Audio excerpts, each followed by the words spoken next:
ವೈಶಿಷ್ಟ್ಯಪೂರ್ಣ ಕನ್ನಡ ಚಲನಚಿತ್ರ ಗೀತೆಗಳ ಈ ಗೀತ ಸಂಭ್ರಮಕ್ಕೆ ನಿಮ್ಮೆಲ್ಲರಿಗೂ ಅತ್ಯಂತ ಆತ್ಮೀಯ ಪ್ರೀತಿಯ ಒಲವಿನ ಸ್ವಾಗತ ಸುಸ್ವಾಗತ.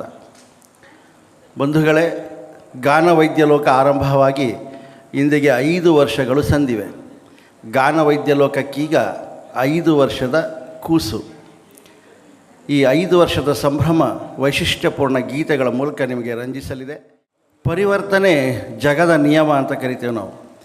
ಎಷ್ಟು ಚಂದ ಬರೀತಾನೆ ಒಬ್ಬ ಕವಿ ಅಂದರೆ, ಕಂಗಳು ಕೆರೆಯಲ್ಲ ಆದರೂ ತುಂಬಿ ಬರುತ್ತದೆ, ವೈರತ್ವ ಬೀಜವಲ್ಲ ಆದರೂ ಬಿತ್ತಲಾಗುತ್ತದೆ, ತುಟಿಗಳು ಬಟ್ಟೆಯಲ್ಲ ಆದರೂ ಹೊಲೆಯಲಾಗುತ್ತದೆ, ಬುದ್ಧಿ ಕಬ್ಬಿಣವಲ್ಲ ಆದರೂ ತುಕ್ಕಿ ಹಿಡಿಯುತ್ತದೆ, ಆತ್ಮಸಂಹಾನ ದೇಹವಲ್ಲ ಆದರೂ ಗಾಯವಾಗುತ್ತದೆ.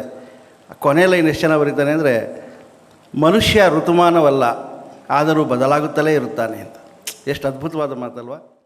ಡಾಕ್ಟರ್ ರಾಜ್ ಎಂದರೆ ನಯಕ್ಕೆ ಪರ್ಯಾಯ ನಾಮ, ವಿನಯಕ್ಕಂತೂ ಶ್ರೇಷ್ಠ ಉದಾಹರಣೆ. ನಯ ವಿನಯಗಳೆರಡು ಅವರ ಪುಟಕ್ಕಿಟ್ಟ ಬಂಗಾರ. ಅವರ ನುಡಿ ಮುತ್ತಿನ ಹಾರ, ಅವರ ನಗು ಬೆಳದಿಂಗಳ ತಂಪು. ಕನ್ನಡವನ್ನು ಅವರ ಬಾಯಲ್ಲೇ ಕೇಳಬೇಕು.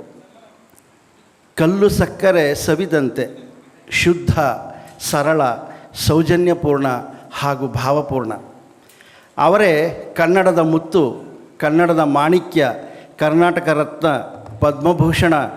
ಸರಿಸುಮಾರು 1577 ಸಂಘಗಳನ್ನು ಒಬ್ಬ ನಟ ಕಟ್ಟಿಸಿಕೊಂಡಂಥ ಶ್ರೇಷ್ಠ ನಟ ಅಂದರೆ ಅದು ಡಾಕ್ಟರ್ ರಾಜ್ಕುಮಾರ್. ಒಂದು ಜೋರು ಚಪ್ಪಾಳೆ ಅವರಿಗೆ. ರಾಜ್ಕುಮಾರ್ ಅವ್ರ ಬಗ್ಗೆ ವಿಶೇಷವಾದಂಥ ಒಂದು ಅದ್ಭುತವಾದಂಥ ಮಾಹಿತಿಯನ್ನು ನಿಮಗೆ ಕೊಡ್ತೇನೆ. ಬಹುಶಃ ರಾಜ್ಕುಮಾರ್ ಅವ್ರ ಬಗ್ಗೆ ಮಾತಾಡ್ತಾನೆ ಅಣ್ಣವ್ರ ಕಾರ್ಯಕ್ರಮ ಮಾಡಿ ಅಂದರೆ 2-3 ಗಂಟೆಗಳ ಕಾಲ ಅಣ್ಣವ್ರ ಬಗ್ಗೆ ತುಂಬ ಒಳ್ಳೊಳ್ಳೆ ಮಾಹಿತಿಗಳು ನನ್ನ ತಲೆಯಲ್ಲಿದೆ.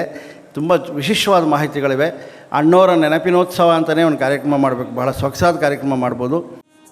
ಡಾಕ್ಟರ್ ರಾಜ್ಕುಮಾರ್ ಅಂದರೆ ಸೌಹಾರ್ದ, ಡಾಕ್ಟರ್ ರಾಜ್ಕುಮಾರ್ ಅಂದರೆ ಬದುಕು, ಡಾಕ್ಟರ್ ರಾಜ್ಕುಮಾರ್ ಅಂದರೆ ಭಕ್ತಿ, ಡಾಕ್ಟರ್ ರಾಜ್ಕುಮಾರ್ ಅಂದರೆ ಜ್ಞಾನಯೋಗಿ, ಡಾಕ್ಟರ್ ರಾಜ್ಕುಮಾರ್ ಅಂದರೆ ಅನುಭವದ ದೈತ್ಯ ಶಕ್ತಿ, ಡಾಕ್ಟರ್ ರಾಜ್ಕುಮಾರ್ ಅಂದರೆ ಸರಳತೆ, ಡಾಕ್ಟರ್ ರಾಜ್ಕುಮಾರ್ ಅಂದರೆ ನಮ್ರತೆ, ಡಾಕ್ಟರ್ ರಾಜ್ಕುಮಾರ್ ಅಂದರೆ ವಿನಮ್ರತೆ, ಡಾಕ್ಟರ್ ರಾಜ್ಕುಮಾರ್ ಅಂದರೆ ಸಲಕರಣೆಗಳ ಗಣಿ, ಡಾಕ್ಟರ್ ರಾಜ್ಕುಮಾರ್ ಅಂದರೆ ಸುಜ್ಞಾನಿ, ಡಾಕ್ಟರ್ ರಾಜ್ ಅಂದರೆ ಭಾವಭಕ್ತಿ, ಡಾಕ್ಟರ್ ರಾಜ್ ಅಂದರೆ ನಿರಾಡಂಬರ, ಡಾಕ್ಟರ್ ರಾಜ್ ಅಂದರೆ ಮಾನವೀಯತೆ, ಡಾಕ್ಟರ್ ರಾಜ್ ಎಂದರೆ ಬಿರುದುಗಳ ರಾಶಿ, ಡಾಕ್ಟರ್ ರಾಜ್ ಎಂದರೆ ರೋಮಾಂಚನ, ಡಾಕ್ಟರ್ ರಾಜ್ ಎಂದರೆ ಹಿರಿತನ, ಡಾಕ್ಟರ್ ರಾಜ್ ಎಂದರೆ ನಿರ್ಲಿಪ್ತತೆ, ಡಾಕ್ಟರ್ ರಾಜ್ ಎಂದರೆ ಸಂತೃಪ್ತಿ, ಡಾಕ್ಟರ್ ರಾಜ್ ಎಂದರೆ ರಂಗಭೂಮಿ, ಡಾಕ್ಟರ್ ರಾಜ್ ಎಂದರೆ ಸಂಗೀತ, ಡಾಕ್ಟರ್ ರಾಜ್ ಎಂದರೆ ಪರ್ಯಾಯ ನಾಮ, ಡಾಕ್ಟರ್ ರಾಜ್ ಎಂದರೆ ವಿನಯಕ್ಕೆ ಶ್ರೇಷ್ಠ ಉದಾಹರಣೆ.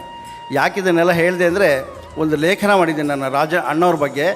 ಆ ಲೇಖನ ಮಾಡುವಾಗ ಇದನ್ನೆಲ್ಲ ಬರೆದಿದ್ದೆ. ಗದ್ಯ, ನಾಟ್ಯವಾಡಿದರೆ ಪದ್ಯ, ಓಡಿದರೆ ಕಾದಂಬರಿ, ಕಾಡಿದರೆ ಕಥೆ, ಎಡವಿದರೆ ವಿಮರ್ಶೆ, ಮುಗ್ಗರಿಸಿದರೆ ವಿಡಂಬನೆ, ಮರೆಮಾಚಿದರೆ ನಾಟಕ, ಕುಟುಕಿದರೆ ಚುಟುಕ, ಗುಡುಗಿದರೆ ಗಮಕ, ಬುರುಡೆ ಬಿಟ್ಟರೆ ಪುರಾಣ, ಕೆದಕಿದರೆ ಸಂಶೋಧನೆ, ಪುಟ ತೆರೆದರೆ ಇತಿಹಾಸ. ರಾಜ್ಕುಮಾರ್ ಅವ್ರನ್ನ ಓದೋದೇ ಒಂದು ದೊಡ್ಡ ಸಾಹಸ, ಅದ್ಭುತವಾದ ವ್ಯಕ್ತಿ. ಅವ್ರ ನಾಡಲ್ಲಿ ನಾವು ಹುಟ್ಟಿದ್ದೇವೆ ಅನ್ನೋದೇ ಒಂದು ಪುಣ್ಯ. ಹಾಗಾಗಿ ನಮಗೆ ನಾವೇ ಚಪ್ಪಾಳೆ ಹೊಡ್ಕೋಬೇಕು, ರಾಜ್ಕುಮಾರ್ ಓಡಾಡಿದ ಈ ಭೂಮಿಯಲ್ಲಿ ನಾವು ನಡೆದಾಡಿದ್ದೇವೆ ಅನ್ನೋದು.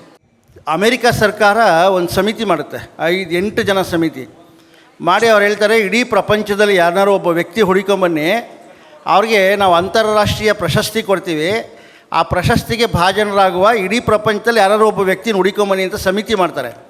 ಆ 8 ಜನ ಸಮಿತಿ 3 ವರ್ಷಗಳ ಕಾಲ ಸುಮಾರು ದೇಶಗಳನ್ನ ಸುತ್ತಿ ಭಾರತಕ್ಕೆ ಬರ್ತಾರೆ. ಭಾರತಕ್ಕೆ ಬಂದು 1985ರಲ್ಲಿ ಒಂದು ಪಟ್ಟಿ ತಗೊಂಡೋಗಿ ಅಮೇರಿಕಾ ಸರ್ಕಾರಕ್ಕೆ ಕೊಡ್ತಾರೆ. ಆ ಪಟ್ಟಿಯಲ್ಲಿದ್ದ ಮೊದಲನೇ ಹೆಸರೇ ಡಾಕ್ಟರ್ ರಾಜ್ಕುಮಾರ್. ಒಂದು ಜೋರು ಚಪ್ಪಾಳೆ. 5 ರಾಷ್ಟ್ರಗಳ ರಾಷ್ಟ್ರಪತಿಗಳು ಸೇರಿ 1987ರಲ್ಲಿ ಕೆಂಟುಕಿ ಕರ್ನಲ್ ಪ್ರಶಸ್ತಿಯನ್ನು ಪ್ರದಾನ ಮಾಡ್ತಾರೆ. ಇಡೀ ವಿಶ್ವದ ಚಿತ್ರರಂಗದಲ್ಲಿ ಒಬ್ಬ ನಟನಿಗೆ ಕೆಂಟುಕಿ ಕರ್ನಲ್ ಪ್ರಶಸ್ತಿ ಬಂದಿದೆ ಅಂದರೆ ಅದು ಡಾಕ್ಟರ್ ರಾಜ್ಕುಮಾರ್ ಅವರಿಗೆ ಒಬ್ಬರಿಗೆ, ಅದು 3ನೇ ಕ್ಲಾಸ್ ಓದಿದ್ದ ರಾಜ್ಕುಮಾರ್ ಅವರಿಗೆ. ಒಂದು ಜೋರು ಚಪ್ಪಾಳೆ. ಡಾಕ್ಟರ್ ರಾಜ್ಕುಮಾರ್ ಅವರು ರಂಗಭೂಮಿಯಿಂದ ಬಂದವರು, ಬಹಳ ವಿಶೇಷವಾಗಿ ಹಾಡ್ತಿದ್ರು. ಆದರೆ ಸರಿಸುಮಾರು 150 ಸಿನಿಮಾಗಳ ತನಕ ರಾಜ್ಕುಮಾರ್ ಹಾಡಲಿಲ್ಲ. ಪಿ ಬಿ ಶ್ರೀನಿವಾಸ್ ಅವರು ಹಾಡ್ತಿದ್ರು. ಇದಕ್ಕಿದ್ದ ಹಾಗೆ ಪಿ ಬಿ ಶ್ರೀನಿವಾಸ್ ಅವರು ತುಂಬ ಕಾರ್ಯದ ಒತ್ತಡ, ಅವ್ರು ಬರೋಕ್ಕಾಗಲಿಲ್ಲವಂತೆ. ಸಂಪತ್ತಿಗೆ ಸವಾಲು, ಯಾರೇ ಕೂಗಾಡಲಿ ಹಾಡಿಗೆ. ಆಗ ಇದ್ದವರೆಲ್ಲ, ಅಣ್ಣವರೇ ನೀವೇ ಹಾಡ್ಬಿಡಿ, ಪಿ ಬಿ ಶ್ರೀನಿವಾಸ್ ಅವರು ಬ್ಯುಸಿ ಇದ್ದಾರೆ ಅಂತ. ಜಮಾಯಿಸ್ಬಿಡ್ಲಾ ಅಂದ್ರಂತೆ. ಜಮಾಯಿಸ್ಬಿಡಿ ಅಂದ್ರಂತೆ. ಹಾಗಾಗಿ ಅವ್ರು ರಾಜ್ಕುಮಾರ್ ಅವ್ರು ಗಾಯಕರಾಗಿದ್ದು. ಎಂಥ ಅದ್ಭುತವಾದ ಹಾಡುಗಳನ್ನ ಹಾಡಿದ್ದಾರೆ ಅಂದರೆ, ವಿಶೇಷವಾಗಿ ನಿಮ್ಗೆ ಇನ್ನೊಂದು ವಿಷಯ ಏನಂದರೆ, ಇಡೀ ವಿಶ್ವದಲ್ಲಿ ಅತ್ಯುತ್ತಮ ನಟ ಎಂಬ ರಾಷ್ಟ್ರ ಪ್ರಶಸ್ತಿಯನ್ನು, ಅತ್ಯುತ್ತಮ ಗಾಯಕ ಅನ್ನುವ ರಾಷ್ಟ್ರ ಪ್ರಶಸ್ತಿಯನ್ನು ಪಡೆದ ಏಕೈಕ ನಟ ಅಂದರೆ ಡಾಕ್ಟರ್ ರಾಜ್ಕುಮಾರ್. ಎರಡರಲ್ಲೂ ಬಂದಿದ್ದು. ಮೊಹಮ್ಮದ್ ರಫಿ ಅವರು ಕನ್ನಡದಲ್ಲಿ ಒಂದು ಗೀತೆ ಹಾಡಿದರು. ಒಂದು ಗೀತೆ ಹಾಡಿಬಿಟ್ಟು ಕೋಪ ಮಾಡ್ಕೊಂಡು ಫ್ಲೈಟ್ ಹತ್ತುವಾಗ ಹೇಳಿದ್ರಂತೆ, ಇನ್ನೊಂದು ಸಲ ಕರ್ನಾಟಕಕ್ಕೆ ನಾನು ಕರಿಬೇಡಿ ಅಂತ. ಒಂದು ಹಾಡು ಹಾಡಿದ್ರು ಅವರು. ಇಂದು ಹಾಡು ಸರ್ ಅದು, ನೀ ನಡುವೆ ಎಲ್ಲಿ ದೂರ. ಎಸ್, ನೀ ಎಲ್ಲಿ ನಡುವೆ ದೂರ. ಬಹಳ ವಿಶೇಷವಾದ ಹಾಡು. ನಗುವಾಗ ಎಲ್ಲ ನೆಂಟರು, ಅಳುವಾಗ ಯಾರೂ ಇಲ್ಲ. ಎಂಥ ಅದ್ಭುತವಾದ ಹಾಡು.